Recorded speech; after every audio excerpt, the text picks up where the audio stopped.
Dulu tahun 70-an di Indonesia ada program di TVRI namanya Mimbar Agama. Saya ingat betul, setiap ayah saya pulang dari mengisi acara di Mimbar Agama di TVRI ini, wajahnya putih dibedaki. Ayah saya bilang, setiap pengisi acara di TVRI, wajahnya wajib dibedaki sebelum mengisi acara. Nah, di acara Mimbar Agama di TVRI ini, setiap agama diberi tempat untuk menyuarakan ajaran-ajarannya. Ini sesuai dengan konsep toleransi beragama yang dianut Indonesia, sesuai dengan sila ketuhanan dan sila keadilan dari Pancasila. Sebetulnya bukan hanya agama saja, tapi juga aliran kepercayaan, ini kearifan lokal, juga diberi tempat di program Mimbar Agama di TVRI waktu itu. Kita tahu Indonesia berdasarkan pada ketuhanan. Ini karena sila pertama, ketuhanan yang Maha Esa. Ini sudah harga mati. Nah, karena saya bertumbuh dalam iklim ini, maka terbentuklah dalam pikiran anak-anak saya waktu itu, pikiran yang sederhana dan masih hitam putih, yaitu kalau orang beragama itu pasti baik dan orang tidak beragama itu pasti jahat. Namanya juga pikiran anak-anak. Tapi setelah saya bertumbuh dewasa, terlebih setelah saya tinggal di Eropa, yang memberi tempat tidak hanya bagi orang-orang beragama, tapi juga memberi tempat bagi orang yang tidak beragama, pikiran saya tidak lagi hitam putih seperti waktu masih anak-anak. Saya mulai melihat bahwa orang-orang beragama juga bisa menipu, berdusta, korupsi, menindas, merendahkan orang lain, baik dengan cara kasar maupun cara halus. Sebaliknya, orang-orang yang tidak beragama seperti yang saya lihat di Eropa, tidak sedikit juga adalah orang-orang yang mudah menolong, bisa memanusiakan manusia lainnya, menghargai orang-orang yang beragama dan juga beradab. Ini saya tidak bermaksud mengatakan bahwa tidak beragama itu adalah baik, tidak begitu. Tetapi baik dan jahat itu adalah sifat dasar manusia, mau itu di negara yang penduduknya beragama maupun di negara yang penduduknya tidak beragama. Kebaikan dan kejahatan itu selalu ada di mana-mana. Tabiat baik dan buruk itu bisa ada di mana saja, di negara manapun, tidak perlu dikaitkan dengan soal beragama atau tidak beragama. Nah, saya akan memasak ikan salmon teriyaki, tapi sebelumnya saya berkunjung ke tempat ini dulu ya.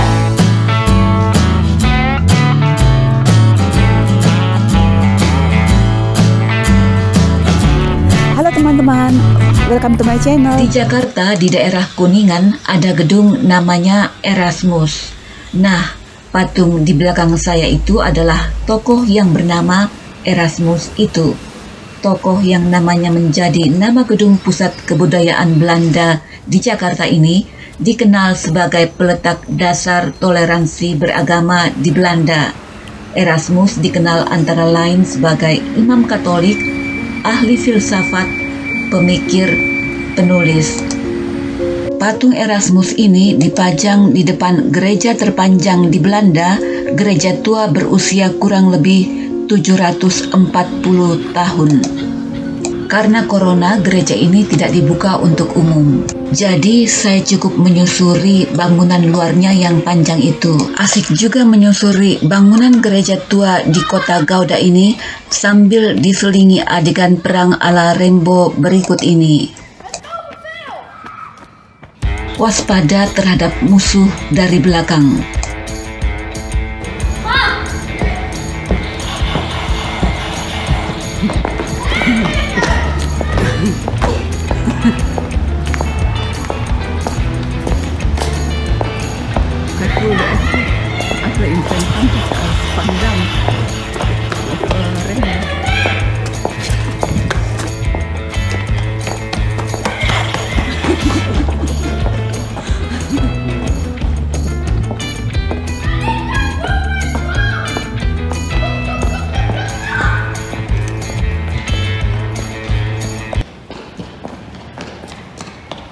Ini masih bagian samping dari bangunan gereja.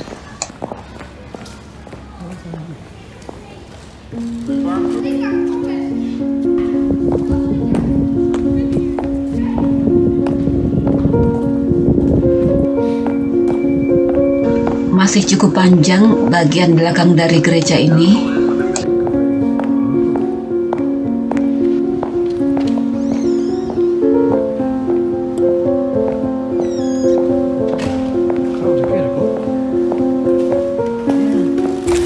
Ini masih termasuk bagian dari gereja, masih panjang ke belakang.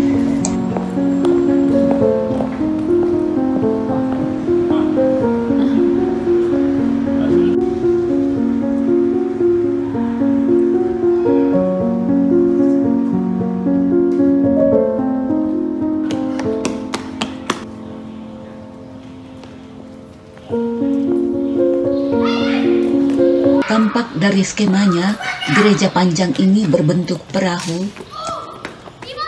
Pasukan perang sibuk mengatur strategi.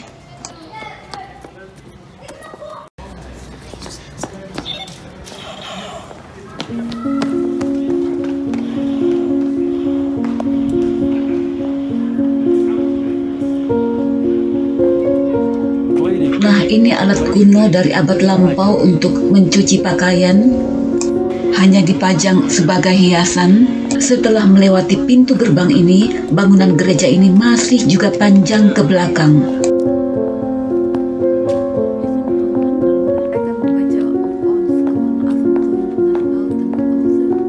Biar tidak kepanjangan, video ini saya persingkat saja. Pulang dan saya akan memasak. Ikan salmon ada banyak variasi mengolahnya.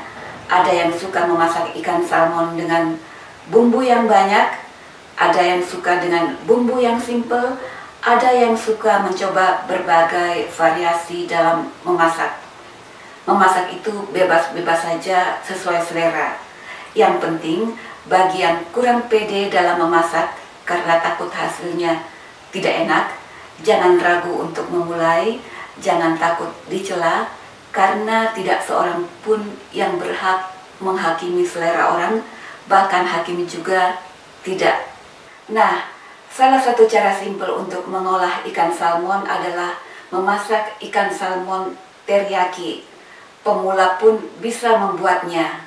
Berikut ini cara saya membuat ikan salmon teriyaki campur jamur kancing atau champignon dan paprika.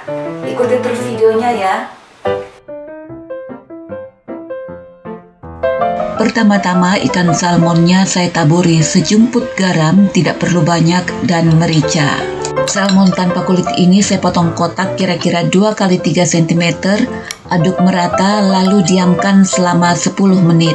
Lalu saya panaskan sedikit minyak dan butter untuk menggoreng salmon yang tadi sudah didiamkan selama 10 menit. Digoreng sampai kedua sisinya matang.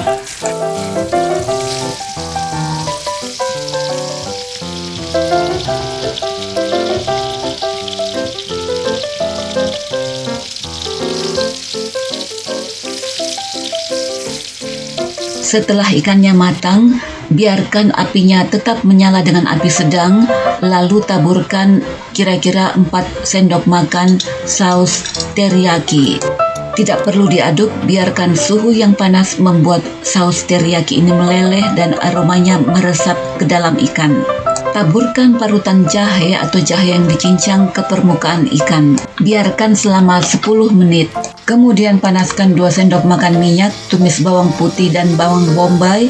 Kalau sudah wangi dan layu, masukkan jamur kancing yang dipotong menurut selera. Kalau jamur kancingnya sudah agak layu, bisa masukkan paprikanya. Masukkan 1 sendok makan light soy sauce atau bisa kecap asin, lalu 4 sendok makan saus teriyaki.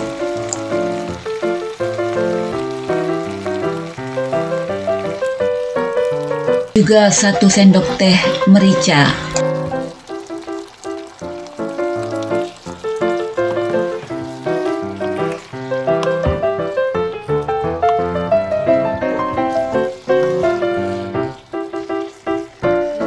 Jika sudah tercampur merata dan matang, masukkan ikan salmon yang tadi sudah dibiarkan di atas api sedang selama 10 menit.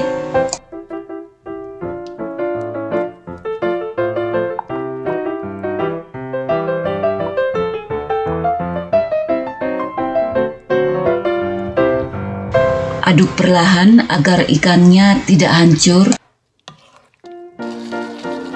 Lalu taburkan daun bawang.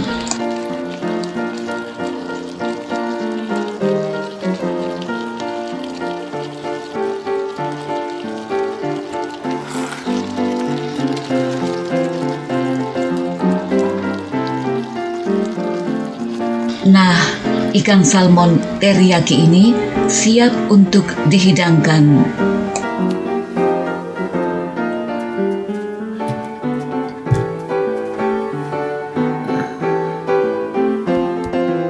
Mari makan.